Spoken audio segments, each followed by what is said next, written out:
Hi hello ನಮಸ್ಕಾರ Karnataka welcome back to my channel explore ಈ world. Border Gavaskar trophy ಎರಡನೇ ದಿನದ ಪೋಸ್ಟ್ ಮ್ಯಾಚ್ ಅನಾಲಿಸಿಸ್ಗೆ ಸ್ವಾಗತ ಸುಸ್ವಾಗತ.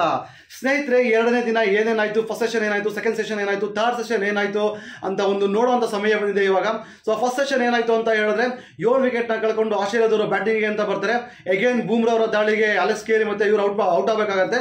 ಸೊ ಇಲ್ಲಿ ಸ್ಟ್ರಾಂಗ್ ಆಗಿ ನಿಂತ್ಕೊಂಡಿದ್ದು ಅಂತೇಳಿ ಸ್ಟಾರ್ಕ್ ಮಾತ್ರ ಬರೋಬ್ಬರಿ 112 ರನ್ನನ್ನು ಫೇಸ್ ಮಾಡಿ ಒಂದು ಫುಲ್ ಸೆಷನ್ನ ಕಾಪಾಡ್ಕೊಳ್ಳೋದ್ರಲ್ಲಿ ಯಶಸ್ವಿ ಆಗ್ತಾರೆ. ಬಟ್ ಅಂದರೂ ಕೂಡ ತುಂಬ ಏನು ಇದು ಮಾಡೋಕ್ಕಾಗಲ್ಲ. ಒಂದು 46 ರನ್ಗಳ ಲೀಡ್ನ ಇಂಡಿಯಾ ತಗೊಳುತ್ತೆ.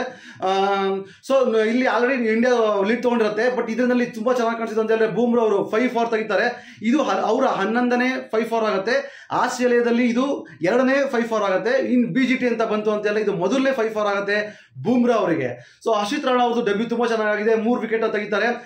ಇಲ್ಲೊಂದು ಸ್ಲೆಡ್ಜಿಂಗ್ ಕೂಡ ಆಗುತ್ತೆ ಹರ್ಷಿತ್ ರಾಣಾ ಅವರಿಗೆ ಮತ್ತು ಸ್ಟಾರ್ಕ್ ಅವರಿಗೆ. ಸ್ಟಾರ್ಕ್ ಅವರು ಹೇಳ್ತಾರೆ, ಏನು ಆಗ್ತಾ ಇದೆಯಲ್ಲ ಬೌಲಿಂಗು, ಇದಕ್ಕಿಂತ ಫಾಸ್ಟ್ ಆಗಿ ನಾನು ಹಾಕಬಲ್ಲೆ ನಾನು, ಮತ್ತೆ ನಂಗೆ ಒಳ್ಳೆ ಲಾಂಗ್ ಮೆಮೊರಿ ಕೂಡ ಇದೆ ಫಾಸ್ಟ್ ಬೌಲಿಂಗಲ್ಲಿ ಅಂತ ಅಂದ್ಬಿಟ್ಟು ಒಂದು ಸ್ಲೆಡ್ಜ್ ಮಾಡ್ತಾರೆ.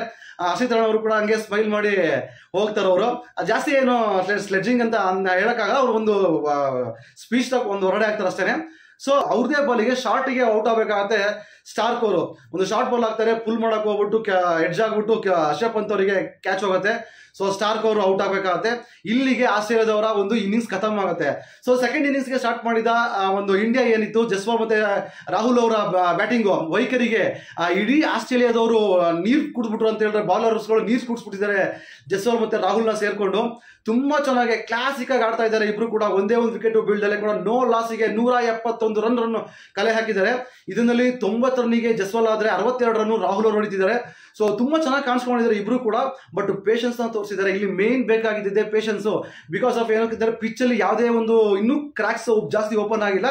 ನೆಕ್ಸ್ಟ್ ಡೇ ಆಫ್ಟರ್ನೂನಿಗೆ ಕ್ರ್ಯಾಕ್ಸ್ ಓಪನ್ ಆಗುವಂಥ ಚಾನ್ಸಸ್ಗಳಿದೆ ಅಂತ ಅಂದ್ಬಿಟ್ಟು ರಿಪೋರ್ಟ್ಗಳು ವರದಿ ಆಗ್ತಾ ಇದೆ.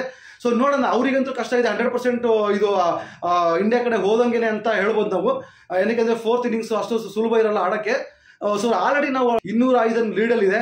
ಇನ್ನು ಒನ್ ಡೇ ಫುಲ್ ಆಡಿದ್ವಿ ಅಂತ ಹೇಳಿದ್ರೆ ಇನ್ನೂ 200 ರನ್ನನ್ನು ಕಲೆ ಹಾಕ್ಬೋದು ನಾವು. ಬೇಕಾದ್ರೆ ಒಂದು 450 ರನ್ನ ಅವ್ರಿಗೆ ಟಾರ್ಗೆಟ್ ಕೊಟ್ವಿ ಅಂತ ಹೇಳಿದ್ರೆ ಹೊಡಿಯೋಕೆ ಆಗದಲ್ಲೇ ಇರೋಂಥದ್ದು ಏನೂ ಇಲ್ಲ. ಬಟ್ ಆಗಲ್ಲ ಅಂತ ನನ್ನ ಒಂದು ಸ್ಟ್ರಾಂಗ್ ಫೀಲಿಂಗ್ಸ್ ಇದೆ. ಸೊ ನೋಡೋಣ ನೆಕ್ಸ್ಟ್ ಡೇ ಏನಾಗುತ್ತೆ ಅಂತ ಅಂದ್ಬಿಟ್ಟು. ಸೊ ಇಲ್ಲಿ ರೆಕಾರ್ಡ್ಸ್ಗಳು ಏನೇನಾಗಿದೆ ಅಂತ ನೋಡ್ತಾ ಹೋದರೆ ಇದು ಇನ್ನೂ ಇದೆ. ಆ್ಯಕ್ಚುಲಿ ನಾಳೆ ಅದನ್ನು ಕ್ರಾಸ್ ಕೂಡ ಮಾಡ್ಬೋದು. ಫಸ್ಟ್ ಬರುತ್ತೆ 191. ಯಾರು ಸುನಿಲ್ ಗವಾಸ್ಕರ್ ಮತ್ತು ಕೃಷ್ಣಮಾಚಾರಿ, ನಮ್ಮ ತಮಿಳುನಾಡಿನ ಕೃಷ್ಣಮಾಚಾರಿ ಮತ್ತು ಸುನಿಲ್ ಗವಾಸ್ಕರ್ ಅವರ ಒಂದು ಆಶ್ರಯದಲ್ಲೇ ಬಂದಿರೋ ಒಂದು ಓಪನಿಂಗ್ ಪಾರ್ಟ್ನರ್ಶಿಪ್ ಇದೆ. 191 ರನ್ ಇದೆ. ಇದು ಮೊದಲನೇ ಓಪನಿಂಗ್ ಪಾರ್ಟ್ನರ್ಶಿಪ್ ಆಯಿತು ಅಂತೇಳಿ ಇವಾಗ 172ಕ್ಕೆ ಇನ್ನೂ ನಾಟ್ಔಟಲ್ಲಿ ಇದ್ದಾರೆ. ಇದು ಇನ್ನೂ ಕ್ರಾಸ್ ಆಗಿ ಅದನ್ನು ಕೂಡ ಫಸ್ಟಿಗೆ ಬರ್ಬೋದು. ಇದು ಇವಾಗ ಸದ್ಯಕ್ಕೆ ಮಟ್ಟಿಗೆ 2ನೇ ಓಪನಿಂಗ್ ಪಾರ್ಟ್ನರ್ಶಿಪ್ ಪೇರ್ ಆಗುತ್ತೆ. ಇದು 172 ಜಸ್ವಾಲ್ ವರ್ಸಸ್ ರಾಹುಲ್ ಓಪನಿಂಗ್ ಪಾರ್ಟ್ನರ್ಶಿಪ್. ಅದು ಬಿಡ್ತು ಅಂತ ಹೇಳಿದ್ರೆ 165 ಸೇಮ್. ಮತ್ತೆ ಸುನಿಲ್ ಗವಾಸ್ಕರ್ ಮತ್ತೆ ಚೇತನ್ ಚೌಹಾನ್ ಅನ್ನೋರು ಹೆಸರಿನಲ್ಲಿದೆ. ಇದು 165ಕ್ಕೆ ಥರ್ಡ್ ಹೈಯೆಸ್ಟ್ ಓಪನಿಂಗ್ ಪಾರ್ಟ್ನರ್ಶಿಪ್ ಆಗಿ ಒಂದು ಕಾಣಿಸುತ್ತೆ. ಇದೇನಾದ್ರೂ 191 ರನ್ ಏನಾದ್ರು ಓಪನಿಂಗ್ ಪಾರ್ಟ್ನರ್ಶಿಪ್ ಏನಾದ್ರು ಕ್ರಾಸ್ ಆಯ್ತು ಅಂತ ಹೇಳಿದ್ರೆ ಬರೋಬ್ಬರಿ 38 ವರ್ಷಗಳ ಬಳಿಕ ಬಂದಂತ ಒಂದು ದಾಖಲೆ ಆಗುತ್ತೆ. ಈಗಾಗಲೇ 20 ವರ್ಷಗಳ ನಂತರ ಬಂದಿರೋ ಒಂದು ಆಲ್ರೆಡಿ 123 ಇರುತ್ತೆ ಹೈಯೆಸ್ಟ್ ಓಪನಿಂಗ್ ಪಾರ್ಟ್ನರ್ಶಿಪ್. ಯಾರು ನಮ್ಮ ಸುನಿಲ್ ಗವಾಸ್ಕರ್ ಮತ್ತೆ ಚೇತನ್ ಚೌಹಾನ್ ಅವರು ಬಂದಿದ್ದಂತ 123 ರನ್ 2004ರಲ್ಲಿ ಬಂದಿರುತ್ತೆ. ಅದೇ ಹೈಯೆಸ್ಟ್ 100 ಮೇಲೆ ದಾಟೇ ಇರಲ್ಲ ಓಪನಿಂಗ್ ಪಾರ್ಟ್ನರ್ಶಿಪ್ ನಮ್ಮ ಇಂಡಿಯಾ ಪರವಾಗಿ. ಇವಾಗ ಆಲ್ರೆಡಿ 120 ವರ್ಷಗಳ ಬಳಿಕ 100 ರನ್ ಓಪನಿಂಗ್ ಪಾರ್ಟ್ನರ್ಶಿಪ್ ಬಂದಾಗಿದೆ. ಇವಾಗ ಸೆಕೆಂಡ್ ಹೈಯೆಸ್ಟ್ ಅಲ್ಲಿ ಇದೆ 191 ಏನಿದೆ ಅದನ್ನು ಕೂಡ ನಾವು ದಾಟ್ತೀವಿ ಅಂತ ಹೇಳಿ ಬರೋಬ್ಬರಿ 38 ವರ್ಷಗಳ ಬಳಿಕ ನಾವು ಒಂದು ಫಸ್ಟಿಗೆ 191 ಕ್ರಾಸ್ ಮಾಡುವಂಥದ್ದು ಇತಿಹಾಸ ಸೃಷ್ಟಿ ಮಾಡುತ್ತೆ. ಸೊ ನೋಡೋಣ ನೆಕ್ಸ್ಟ್ ಡೇ ಏನಾಗುತ್ತೆ ಅಂತ ಅಂದ್ಬಿಟ್ಟು. ನಾವು ಇದನ್ನ ದಾಖಲೆನ ನಾವು ಮುರಿತೀವ ಇಲ್ಲೋನ್ನ ಕಮೆಂಟ್ ಸೆಕ್ಷನ್ ಅಲ್ಲಿ ತಿಳಿಸಿ. ಪ್ರಾಬ್ಲಮ್ ಏನಾಗಿದ್ದು ಅಂತ ಹೇಳಿದ್ರೆ ಬೌಲರ್ಸ್ಗಳಿಗೆ ಆಡಿದಕ್ಕಿಂತ ಜಾಸ್ತಿ ಬಿಟ್ಟಿದ್ದು ಜಾಸ್ತಿ. ಇವರು ಅಂದ್ರೆ ಪೇಷನ್ಸ್ ನ ತೋರಿಸಿದ್ರು ಪಿಚ್ಚಲ್ಲಿ. ಅವ್ರು ಆಡಕ್ಕೆ ಹೋಗ್ತಾ ಇರಲಿಲ್ಲ, ಎಲ್ಲ ಬಾಲ್ ಬಿಡ್ತಾ ಇದ್ರು. ಸ್ಟಂಪಿಗೆ ಬಂತ ಡಿಫೆಂಡ್ ಮಾಡ್ತಾ ಇದ್ರು, ಸ್ಟಂಪಿಂದ ಆ ಕಡೆ ಬಂತ ಬಿಡ್ತಾ ಇದ್ರು. ಬಾಲ್ ಅವ್ರು ಯಾರು ಕಲಿತ್ತು ಅಂದ್ರೆ ಮಾತ್ರನೇ ಒಂದು ಸಿಂಗಲ್ 2ಗೆ ಇದಾಗ್ತಿದ್ರು. ಥರ್ಡ್ ಸೆಷನ್ಗೆ ಒಂದು ಸ್ವಲ್ಪ ಅಗ್ರೆಸಿವ್ ಆದ್ರು ಜಸ್ವಾಲ್ ಮತ್ತೆ ರಾಹುಲ್ ಬಿಟ್ರೆ. ಸೆಕೆಂಡ್ ಸೆಷನ್ ಅಂತೂ ಕಂಪ್ಲೀಟ್ ಆಗಿ ನೀರು ಕುಡಿಸ್ಬಿಟ್ರು ಬಾಲರ್ಸ್ಗಳಿಗಂತೂ. ಏನು ಮಾಡ್ತಾನೆ ಇರಲಿಲ್ಲ. ಸಿಂಗಲ್ 2D ಅಷ್ಟೇನೆ ಇದ್ದಿದ್ದು.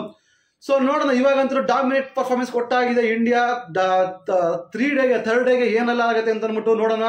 ಸೊ ಇದಾಗಿತ್ತು ಸೆಕೆಂಡ್ ಡೇ ಏನೇನಾಯ್ತು ಅಂತ ಅಂದ್ಬಿಟ್ಟು ಒಂದು ತೋರಿಸ್ಕೊಳ್ಳುವಂಥ ಒಂದು ಸಣ್ಣ ವಿಡಿಯೋ. ಮತ್ತೆ ಸಿಗೋಣ ಮುಂದಿನ ವಿಡಿಯೋದಲ್ಲಿ. ವಿಡಿಯೋ ಇಷ್ಟ ಲೈಕ್ ಮಾಡಿ, ಚಾನಲ್ ಸಬ್ಸ್ಕ್ರೈಬ್ ಮಾಡೋದನ್ನ ಮರಿಬೇಡಿ. ಅಲ್ಲಿವರೆಗೂ tata bye bye from explore ಈ ವರ್ಲ್ಡ್.